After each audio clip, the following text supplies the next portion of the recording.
Hello, Glenn here from Digital Photography Courses. What I have for you today is another video in the series where we've been looking at different methods of mounting the Move Shoot Move rotator to different sort of heads. And previously what we've looked at a ball and socket head, a pan and tilt head, we've looked at a wedge, and we looked at a tilt head from a monopod. As part of that, the nice people from Move Shoot Move have now sent me their MSM wedge, so that's a little chap here, nice and small and compact, to kind of have a look at this and tell you my thoughts on this and how to set it up. So if we just have a quick look at it, what we have is not too many controls. These screws here basically allow us to adjust left and right, so for direction. Now this is only fine tuning. You can't do big sweeps with this, you can't rotate all the way around. Really, this is only going to give you a few degrees kind of left and right. And then we have height as well, so we can adjust our altitude like this, and then we have a locking lever just here. So this actually comes fitted with an Arca Swiss plate. This is our lock-in screw. Now for some reason it does have a bubble level in it. I personally can't think why you would want a bubble level in there. Several people have asked that and nobody seems to have a really good answer, but it's there, doesn't do any harm. So there you go. So this is 0.53 kilograms. That's considerably lighter than the previous one I was using, and of course that fits in nicely with the the kind of methodology of the Move Shoot Move, because that's so small and tiny. Now you can fit this directly to most tripods. Most tripods will have a 3/8 inch screw here, which matches nicely with this one here. If you have got a tripod that takes a 1/4 inch screw, there is an adapter that would have come with your MSN where you could use that to screw into that hole and reduce the size. But as you can see here, this one does fit straight on. So we can fit this directly onto the base and sort of tighten it up quite nicely. What I would just make sure before you tighten it is that these screws are tight, otherwise what it will do is it'll actually twist on its base. You also want to make sure that these guys here are pretty much equidistant. They're not all tucked into one side or all tucked into the other side, so make sure they're pretty equal. If they're pretty equal, then these two bolts within these channels will be central, so just keep that in mind. Now as I just said, you've only got fine adjustment with these, so to get more or less in line with the north or south celestial pole, what you're going to have to do is rotate your tripod, or you're going to have to be able to unscrew your center column and rotate your center column. Now my center column doesn't rotate. This is up to you. This is what I personally like. A lot of people like this. To get that extra sort of flexibility, what you could do is you could put on a panorama base that would allow it to rotate, or what I personally use is a leveling base. Now these are completely sort of optional, but if you've got a leveling base, there's two things. Obviously you can use that to level your tripod, tighten it up, and now we have a nice level base to work off. And now what I can do is I can screw my wedge on to my leveling base, and this now presents the first issue. A few people have commented on this and I discovered exactly the same thing. It just so happens, by sheer coincidence, if you do this, then this knob actually coincides beautifully with the bubble level, which of course is most inconvenient. I'll put a link to this leveling base at the bottom in the description. It's easy to fix. All you want to do, when you find out where he put it, here we go, and then don't hide it, grab yourself a piece of card, a piece of plastic. So I just used a piece of plastic, this was a lid off something.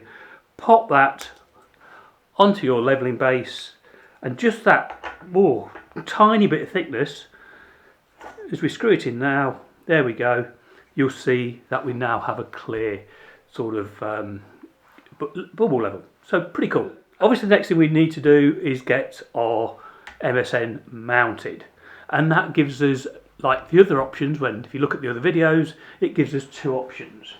what we can do is we can mount it using the screw hole at the base of the MSN.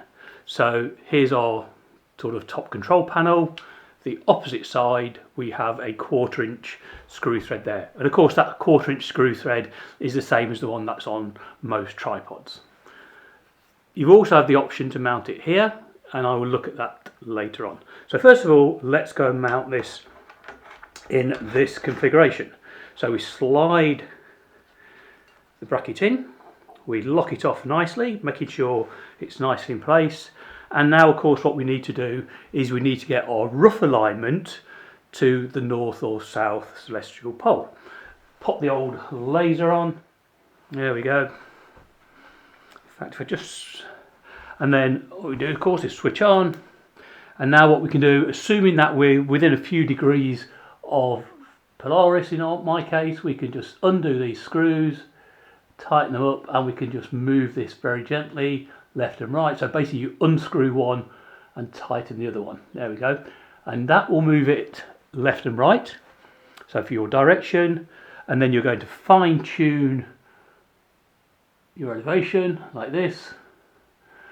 Once everything is exactly where you want it, lock everything off. So you've got a locking lever here and lock everything off. So let me just spin the whole unit round just so you can see what's going on from this side. Now, if we look just here, we have a scale, and this scale of course represents your elevation, and I did check it with my phone app and it is pretty accurate. So I'm at around about 52 degrees, so I'm sort of 5 and 1 notch if you like. So that will get that more or less in the right ballpark before you start. Okay. These are your left and right adjustments, and this is obviously your up and down elevation adjustments. And there we go. So let me just spin that back round for you.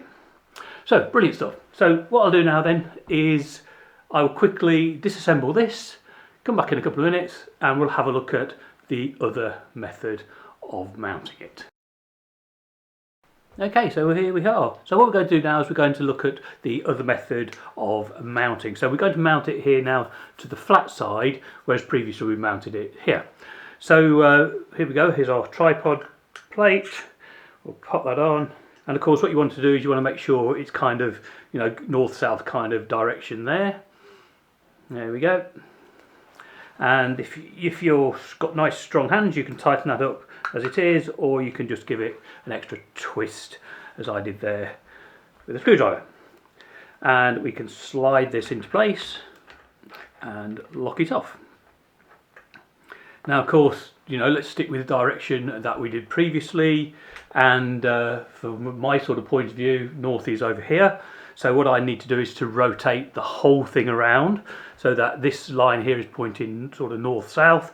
Now, as I said, what I can do is I could just pick up the whole tripod and just turn the whole tripod around.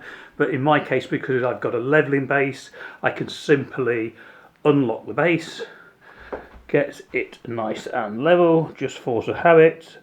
There we go. And also try and get it pointing more or less in the right direction, which in my case would be around about there. Yeah, everything's leveled off, that's all tight. And now of course it's just a case of fine tuning. So for me personally, I mean, different people say different things, and I've seen both configurations. For me personally, I prefer this method. I like that sort of flatness. I just feel the lower everything is down, then the sort of better the centre of gravity. But you know, you go with whatever works best for you. I'm showing you both methods.